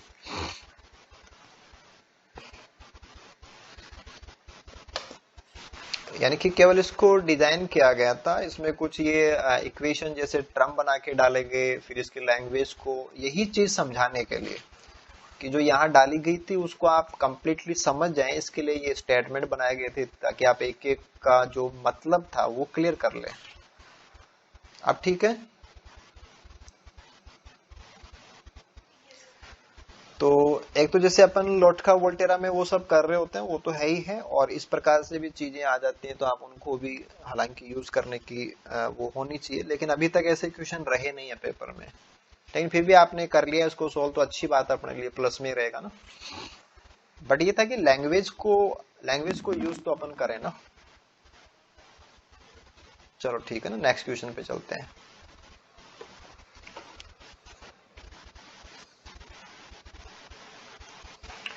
ओके, देखिए 5 सिमिलर पॉपुलेशंस हैं आपके पास ऑफ हर्बिशियस एनुअल प्लांट्स, ठीक है। तो 5 स्पीसीज लिए आपने, सारे हर्ब्स हैं, तो एनुअल हैं, तो एक ही साल में उनका लाइफ कंप्लीट हो जाता है, एक सीजन में लाइफ कंप्लीट हो जाता है। आर मॉनिटर्ड फॉर 3 ईयर्स, तो पहला साल, फिर दूसरा ईयर और फिर तीसरा ईयर, 3 ईयर तक हमने उनको मॉनिटर किया, राइट, ठीक है, हमने उनको ऑब्जर्व किया ना। Then the number of individuals in population 1 से 4, कि इनकी जो पॉपुलेशन थी 1 2 3 4 और 5 स्पीसीज की पॉपुलेशन ली थी, तो 4 की जो पॉपुलेशन है are increased by an experimenter, कि आपने कुछ भी इसमें ऐड किया होगा, कि आपने सिस्टम को नेचुरल नहीं रहने दिया, उसमें कुछ ना कुछ मैनिपुलेट किया, तो वो कोई ना कोई एक्सपेरिमेंटर है, राइट।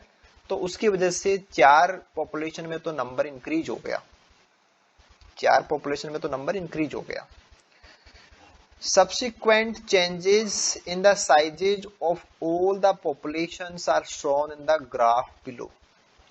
तो 3 साल बाद में कितने चेंज हुए और कौन सी पॉपुलेशन में कितने चेंज हुए वो हमें नीचे बताए हुए हैं, ठीक है ना। ग्राफ के अंदर आपको वो चेंजेस बताए गए। ये कह रहा है कि 5 पॉपुलेशन थी, 4 में चेंज हुए, प्लस वाले चेंज हुए और कितने हुए वो आप ग्राफ से देख लीजिए, ऐसे कह रहा है। ठीक है, चलिए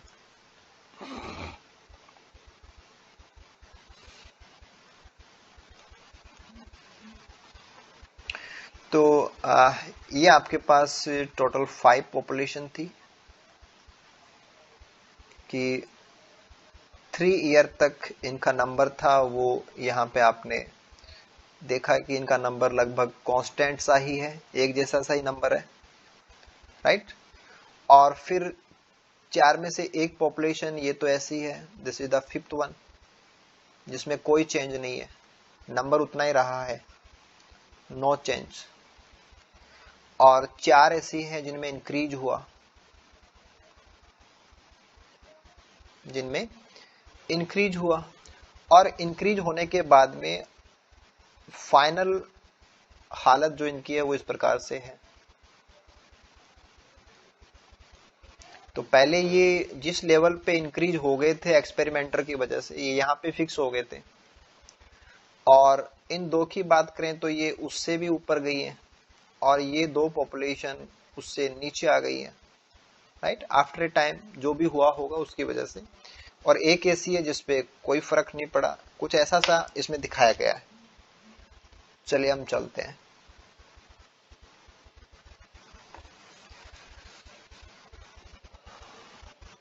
ओके ना। If size distribution of individuals do not very among the population, कि साइज का डिस्ट्रीब्यूशन है वो सब में एक जैसा मान लीजिए, which of the following relationship best illustrate the occurrence of population regulation. तो पॉपुलेशन रेगुलेशन के पॉइंट ऑफ व्यू से आपको बातें बतानी है। देखो यहां पे दोबारा देखिए, आपने किसी चीज को यहां फिक्स किया था, ठीक है, एक एक्सपेरिमेंटर की वजह से आपने उनको यहां ले जाकर के छोड़ा, फिर कुछ चीजें नीचे आ गई और कुछ चीजें ऊपर रही, राइट। तो ये वो था जिसमें आपने कोई चेंज नहीं किया था, ये नेचुरल है, वाइल्ड टाइप है।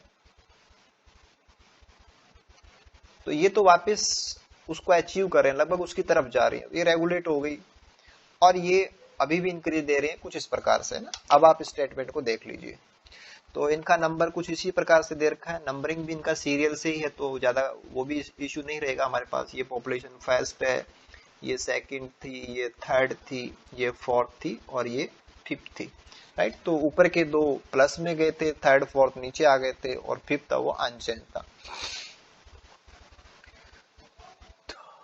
ठीक है। Which of the following relationship best illustrate the occurrence of population regulation? कि population control हो गई या population regulate हो गई, ये चीज आपको कहाँ ज्यादा क्लियर दिख रही है? तो कहाँ ज्यादा क्लियर दिख रही है कि जो थर्ड एंड फोर्थ है उनको आप फिफ्थ के रेफरेंस में लें, कि नॉर्मली जहां रहती थी अब ये भी वहीं आ गए, तो पॉपुलेशन कंट्रोल हो गया, रेगुलेट हो गई, ऐसा कुछ। तो इनको देखने पे क्या लग रहा है, पॉपुलेशन 1 एंड 4 इनमें तो इंक्रीज हुआ था, और फिफ्थ के रिस्पॉन्स में देखें तो ये कंट्रोल थोड़ी हुआ है, ये तो ग्रोथ हुई है, तो ये तो कंट्रोल से बाहर गया है, right. Population 1 and 3 compared with 3 and 4, ये भी नहीं कह सकते, क्योंकि 3 एंड 4 भी एक्सपेरिमेंटर के बाद के हैं।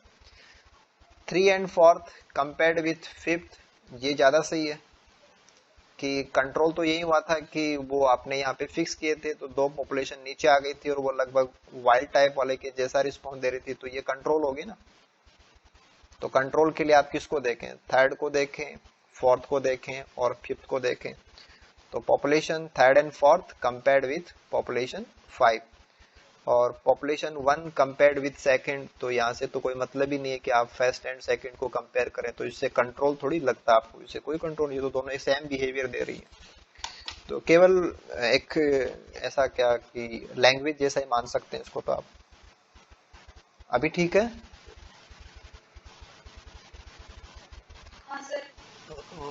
चलो ठीक है, ये भी अच्छी बात थी। होता क्या है कि जब अपन काफी डाइवर्स एंगल से क्वेश्चन कर लेते हैं तो हमारे काम करने के तरीके थोड़े बढ़िया हो जाते हैं। फिर उनके हमें अनसर्टेनिटी इश्यूज होते हैं कि पेपर में क्या पता कैसा क्वेश्चन कैसे बन के आएगा।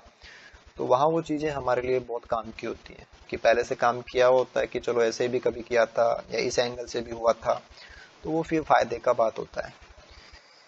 तो यही क्वेश्चन थे आपके आज के लिए तो, है ना? ठीक है, इसके बाद में आपकी और जो हो क्वेश्चन वो आप मुझे सेंड कर दीजिएगा, हम उनको भी।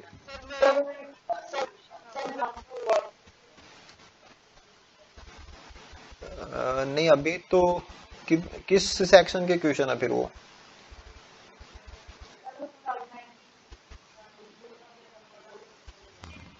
जेनेटिक्स के, तो आप मुझे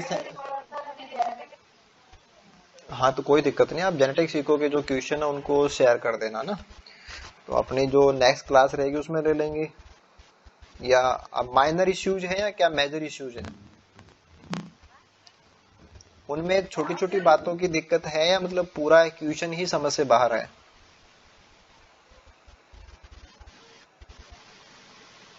हेलो?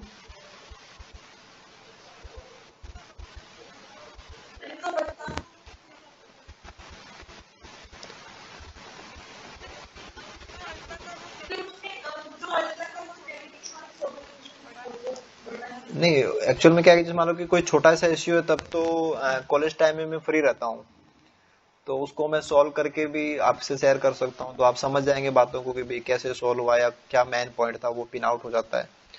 और जैसे ये वाले क्वेश्चन थे तो ये पहले किए हुए नहीं थे तो आप उसको करते भी नहीं, या करते तो फिर जगह जगह दिक्कत आती, तो उनका कंप्लीट डिस्कशन जरूरी होता है। फिर भी आप मुझे सेंड कर देना, ठीक है ना? है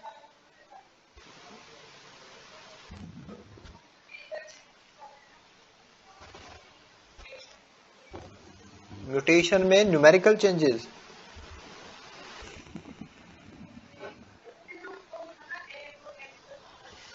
ठीक है ठीक है ठीक है, चलो ठीक है ना, मैं समझ गया बात को।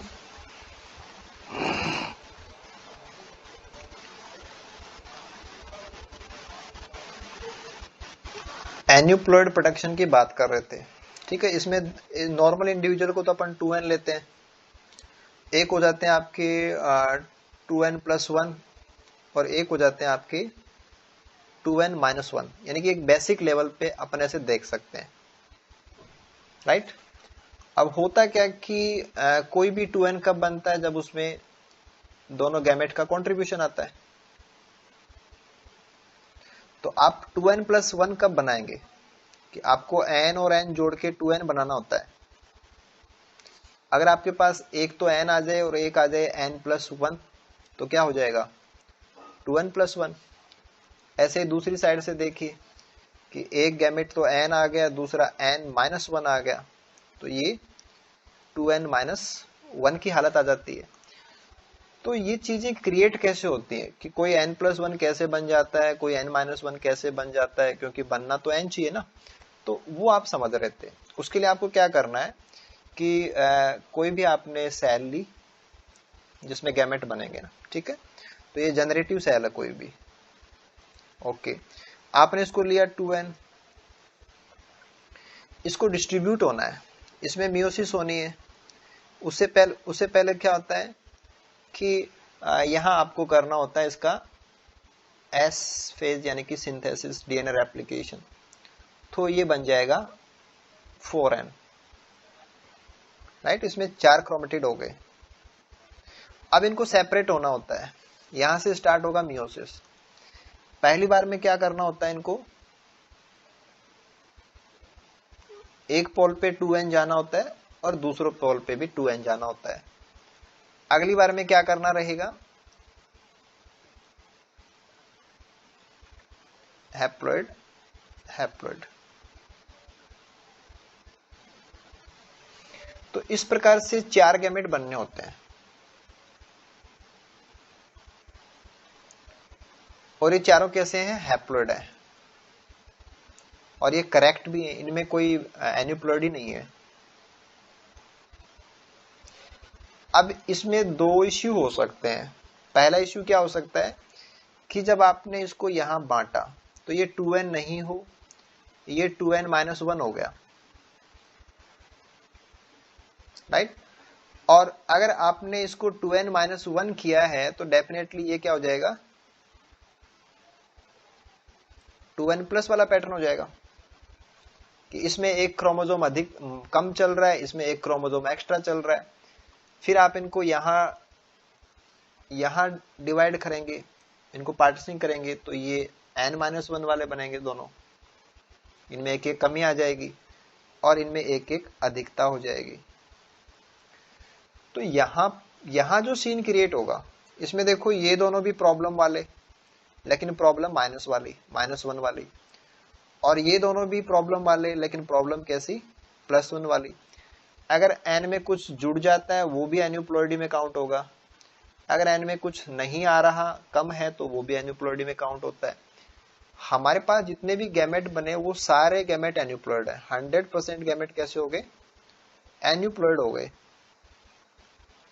क्यों हो गए, क्योंकि पहली बार में ही गलती हो गई थी। ये पहला था, ये दूसरा था, ये फर्स्ट और ये सेकंड। तो अगर पहली बार में ही गलती हो गई थी, जाना चाहिए थे 2n चले गए -1 +1, तो अब दिक्कत दोनों पोल पे हो गई थी ना, ये भी पोल 1 और ये पोल 2। अब आगे भी दिक्कत बनी हुई थी। तो इसलिए अगर जो आपका नॉन डिसजंक्शन है, ये नॉन डिसजंक्शन अगर रह गया कहां पे, मियोसिस फर्स्ट में, तो दोनों पोल पे प्रॉब्लम मियोसिस फर्स्ट में आ गई। अब दोनों पोल से फिर फर्दर आप आगे ले जाएंगे तो प्रॉब्लम मेंटेन ही रहेगी। तो मियोसिस फर्स्ट में अगर नॉन डिसजंक्शन हो गया तो फिर सारे गैमेट कैसे बनेंगे, एन्यूप्लॉइड बनेंगे,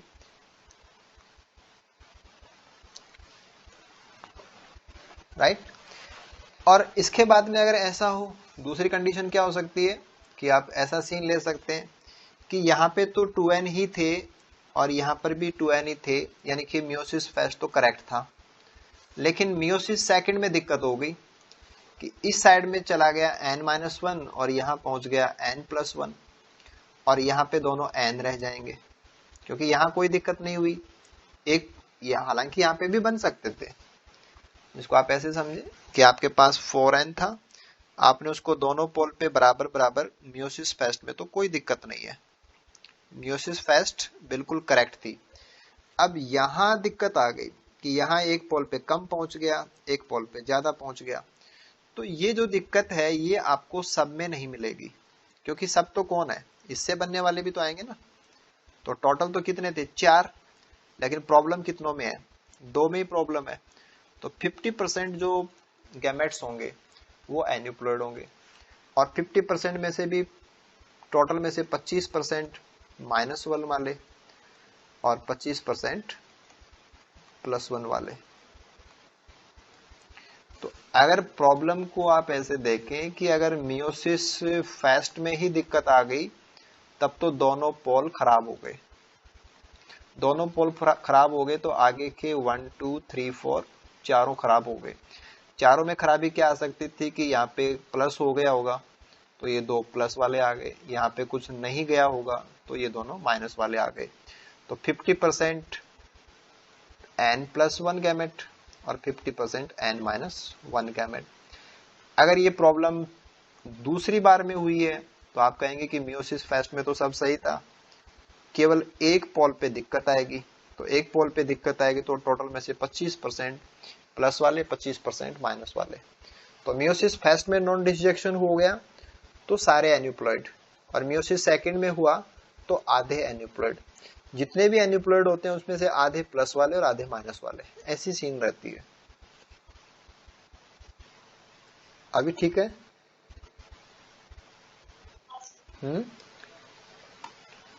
भाई आप ये कह रहे थे कि हमारे पास 4 बॉल हैं और हम इनको 4 जगह बांटना चाहते हैं। आपने पहली बार 2-2 जगह पे 2-2 रख दी, फिर आगे भी आपने 1-1 कर दी, तो 4 जगह पे 4 बॉल चलेगी ना। अब आपने पहली बार में क्या किया कि एक जगह पे 2 में से कुछ काट के दूसरे वाले में मिला दिया, तो एक में तो हो गया 2n- कुछ, और एक जगह पे आ गया 2n प्लस कुछ। अब फिर आप उसको आगे बांटेंगे तो एक साइड में तो प्लस वाला चलता रहेगा, एक साइड में माइनस वाला चलता रहेगा।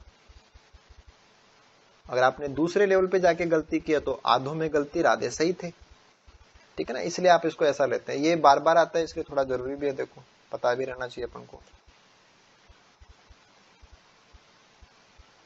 और कोई इश्यू हो?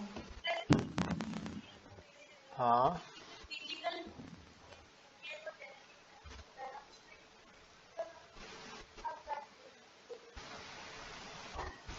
रिलेशन, रिलेशन जैसा तो आप कुछ नहीं बता सकते। मैं आपको बात समझा सकता हूँ कि आपको कैसी दिक्कत आई होगी।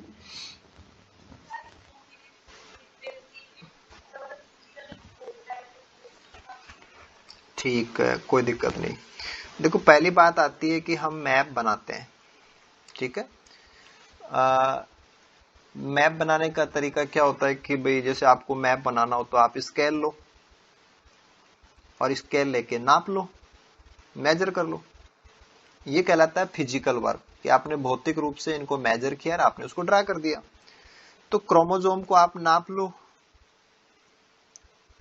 ये तो होता है फिजिकल मैप की। ए और बी कितनी दूरी पे है तो आप मेजर कर लो, तो दिस इज फिजिकल, ठीक है। इससे जो मैप बनेगा वो तो हो जाएगा फिजिकल मैप। दूसरा तरीका क्या होता है कि एक इनडायरेक्ट तरीका है।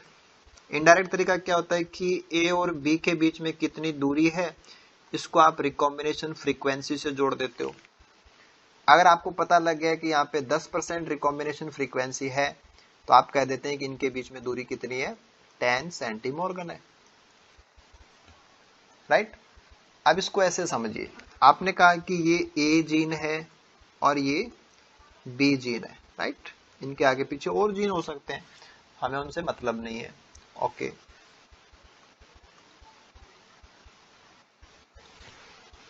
तो एक जीन आपके पास यहां रहा, दूसरा यहां पे रहा। आपने कहा कि हमने इनकी प्रोजेनी चेक की और रिकॉम्बिनेंट हमें 10% मिले, तो हम कह रहे हैं कि इनकी दूरी कितनी है, 10 सेंटीमॉर्गन, ठीक है। फिर आप कहते हैं कि हम इसको मेजर कर रहे हैं, तो आपने इनको मेजर किया, फिजिकली आपने मेजर किया, तो आप कह रहे हैं कि इसकी दूरी तो है 15 सेंटीमॉर्गन। तो इसका मतलब क्या हुआ, इसका मतलब ये हुआ कि अगर हमें पता लगा कि 10% बार रिकॉम्बिनेशन हुआ है तो दूरी यहाँ पे 10 सेंटीमॉर्गन ही आनी चाहिए थी, लेकिन दूरी तो ज्यादा है, यानी कि एक्स्ट्रा डिस्टेंस है जो कंज्यूम नहीं हुई है इन रिकॉम्बिनेशन। यानी कि ज्यादा दूरी होने पे भी रिकॉम्बिनेशन कम हुए हैं। एक आप कहते हैं कि ये 10 सेंटीमॉर्गन थी और नाप के देखा तो भी 10 सेंटीमॉर्गन ही आती है, तब तो हम क्या कहते हैं कि जितना फिजिकल डिस्टेंस आया था उतना ही जेनेटिक डिफरेंस था इनके बीच में। और एक ये था कि 10 सेंटीमॉर्गन तो रिकॉम्बिनेशन से पता चलता है, रियल में दूरी ज्यादा है। तो इसका मतलब क्या हुआ कि एक्स्ट्रा डिस्टेंस तो है और काम उतना हुआ नहीं है, रिकॉम्बिनेशन उतना हुआ नहीं है। तो इसका मतलब जो सीक्वेंस आपने ली उसमें रिकॉम्बिनेशन कम हुआ है, उसमें रिकॉम्बिनेशन कैसा हुआ है, कम हुआ है। तो आप क्या कह देंगे कि वो लेस रिकॉम्बिजेनिक है, कि दूरी तो है वहां पे लेकिन जितनी दूरी है उतने रिकॉम्बिनेशन नहीं हो रहे उसमें। तो हो सकता है कोई भी मॉलिक्यूलर वहां पे प्रॉब्लम होगी, उसकी वजह से रिकॉम्बिनेशन उतने हो नहीं पाते हैं। बाकी दूरी तो ये कहती है कि यहाँ पे 15% होने चाहिए थे, लेकिन 15% नहीं, यहाँ पे तो 10% ही रिकॉम्बिनेशन मिले। इसका मतलब यहाँ दूरी के हिसाब से रिकॉम्बिनेशन कम ही हो रहे हैं। तो आप क्या बोलेंगे कि ये जो एरिया है क्रोमोजोम का, ये जो डिस्टेंस आपने लिए वो कैसी है, लेस रिकॉम्बिजेनिक है। फिर आप दूसरा ऐसा भी देख सकते हैं कि आपके पास कोई मैप आता है, उसमें आपको लग रहा है कि 10 सेंटीमॉर्गन डिस्टेंस है, नाप के देखा तो पता चला कि ये तो 8 सेंटीमॉर्गन ही है। तो फिर इससे ये पता चलता है कि भौतिक रूप से तो दूरी कम है लेकिन रिकॉम्बिनेशन उसमें ज्यादा हुए हैं। इसका मतलब वो कैसी है, मोर रिकॉम्बिजेनिक है। तो फिजिकल चीज अलग है कि सच में इतनी दूरी है, ये तो आप मेजर करेंगे तो पता लग जाता है, लेकिन क्या उतनी दूरी में जितने रिकॉम्बिनेशन होने चाहिए थे उतने ही हो रहे हैं क्या, या उससे ज्यादा हो रहे हैं क्या, या उससे कम हो रहे हैं क्या। अब ज्यादा होते हैं तो कहते हैं कि ये जो एरिया है वो ज्यादा रिकॉम्बिजेनिक है। अगर कम हो रहे हैं तो हम कहते हैं कि इसके अंदर रिकॉम्बिनेशन कम बार हो रहे हैं, यानी कि ये लेस रिकॉम्बिजेनिक है। ऐसे आप इसको यूज कर सकते हैं।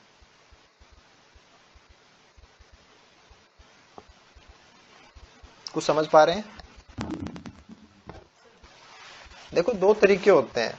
एक तो जैसे अंदर जीन कौन कौन से कितने कहाँ कहाँ है उनको हम जीनोम की सीक्वेंसिंग करें उससे पता लगे। एक ये हम लिंकेज से पता करें कि भाई साथ में जा रहे हैं नहीं जा रहे हैं, उनकी फ्रीक्वेंसी से पता करें कि उनसे डिस्टेंस निकाल लें।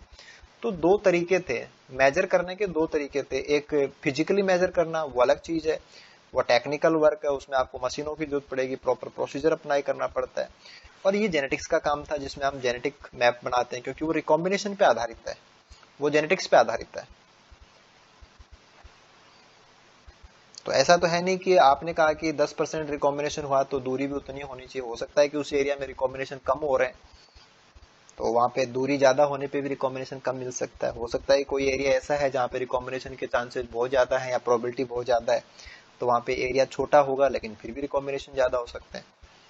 क्योंकि रिकॉम्बिनेशन एक पूरा प्रोसेस है जिसके अंदर पूरा जो रिकॉम्बिनेशन करने के लिए जो पूरा क्रॉसिंग और मशीनरी है उसको काम करना होता है। तो क्रॉसिंग ओवर मशीनरी उस एरिया को असेस आराम से कर लेती है, तो रिकॉम्बिनेशन खूब सारे हो जाएंगे। और उस एरिया के अंदर रिकॉम्बिनेशन के जो एंजाइम्स हैं वो वहां आराम से असेस नहीं कर पा रहे, तो वहां पे रिकॉम्बिनेशन कम रह जाएगा। तो आपको लगेगा कि दूरी तो ज्यादा लेकिन रिकॉम्बिनेशन तो कम ही हुई, तो आप कह देंगे कि लेस रिकॉम्बिजेनिक है। फिर आपको लगता है दूसरी साइड में कि ये एरिया तो ऐसा था कि होने चाहिए थे थोड़े से रिकॉम्बिनेशन लेकिन ज्यादा हो गए, इसका मतलब हमारे एंजाइम वहां पे आराम से काम कर रहे थे, तो वो एरिया थोड़ा सा अच्छा था रिकॉम्बिजेनिक दृष्टि से। ऐसे आप इसको अप्लाई कर सकते हैं। ठीक है, ठीक है, ठीक है, चलो।